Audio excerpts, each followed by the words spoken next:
Here's just a cover slide of my research group. There we go.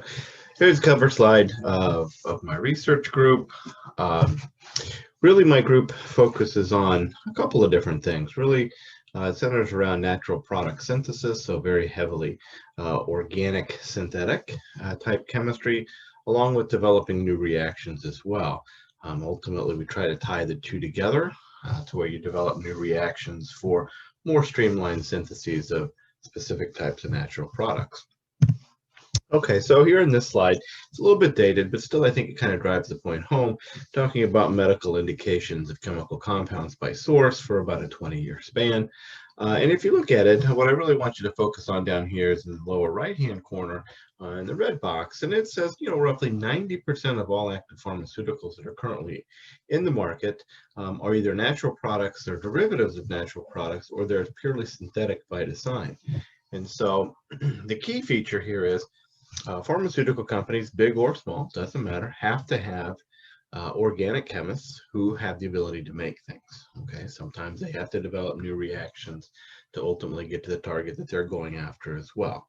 Obviously, in pharmaceutical sciences, as well as pharmaceutical companies and whatnot, they're really most interested in the endpoint and then what's cost effective to get there.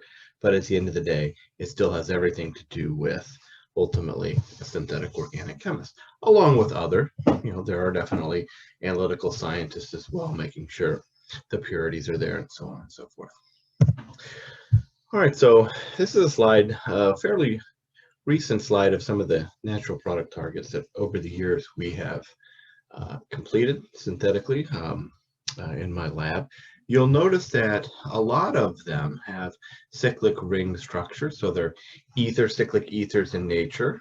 And all of these have been made through one strategy, and that's typically either an alkylation or a reduction of an oxocarbenium cation. That's sort of the central theme here. And these all have some sort of biological relevance to them. But frankly, I'm always a little bit more interested in structure as opposed to biological relevance, but obviously that's important too. Okay, so this is sort of the focus of what my research group does. Here's another slide that's completely different from something that we had done for the first maybe 10 years of my time here at UA. And this is a project that was brought directly from one of my senior graduate students years ago. And it's dealing with this alpha aerolation through palladium catalysis ultimately. And what this is this is palladium enolate chemistry, which is somewhat well defined now, but we looked at it in the context of making natural products, and once again, could we streamline this specific type of reaction into making natural products in a short period of time? And so the strategy here is you take a alpha halo ester, treat it with a palladium source, you generate a palladium enolate. Then that palladium enolate ultimately will couple with something like a boronic acid. So it's a Suzuki type coupling, not in the most traditional sense, but it is a Suzuki type coupling. And so what does it do? We form a new carbon-carbon bond at this position right here. Okay, why do we want to do that? Well, if you look down here below this black line, you'll see that there are 5 natural products that I've just picked out here that all have this carbonyl, this ester carbonyl to an aryl group bond, and these were all made through the same strategy. And we actually made all 5 of these natural products with this strategy. We didn't invent the strategy by any means. This was not our initial reaction, but we looked at it in the context of a natural product with multiple functional groups to see ultimately how well the palladium cross-coupling would work. We wanted to take this a little bit step further, and I don't really consider ourselves organometallic chemists per se, but we knew here in this catalytic cycle, we knew we could take palladium, have it insert into the alpha halo carbon bond, okay, to make the palladium enolate. We already knew that. We've proven that years ago. And instead of having a reactive partner such as a boronic acid, what if we have some sort of aromatic ring that has a Lewis basic group? So something that would be a heteroatom, for example, with a lone pair of electrons, nitrogen, oxygen, something like that. That could then chelate into the metal And then through a proximity effect, we could potentially deprotonate the metal either with a base, or we could do a CH insertion to have either one of these palladium 2 or 4 intermediates. Could go through both, frankly, and they could be in equilibrium, no doubt. And then a base come along, remove ultimately the proton. So it would be a net deprotonation. Now we have a palladium 2 intermediate that can then reductively eliminate to give us now our new carbon-carbon bond and regenerate our palladium catalyst, and the cycle would continue. We know the first step works. Like I said, we've already shown that. Really, the tough step at this point would be step 2. And we have had some limited success doing this, just really not at the level that we would sort of want to incorporate it into a natural product quite yet. This slide, same idea. So if the reaction at the top, which is the one that I had just mentioned on the previous slide, if and when we get this to work, what are we looking at? We're looking at forging new carbon-carbon bonds, but importantly here, this is an alpha aerolation through a CH activation process.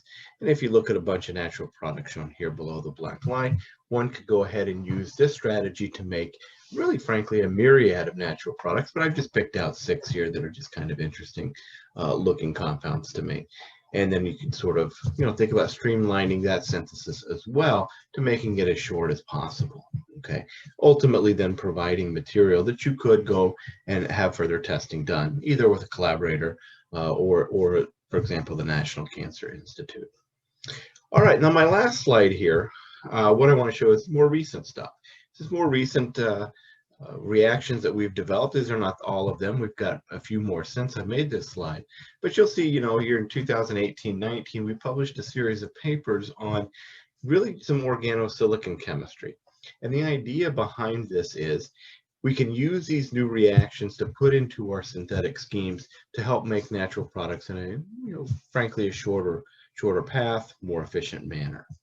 Okay, and I think the one that probably I would say I'm most proud of is the one here at the bottom, to where we can take these vinylic silane compounds that we've actually made years ago. We serendipitously made them, frankly. And now we're really starting to look at how we can use these as new synthetic reagents.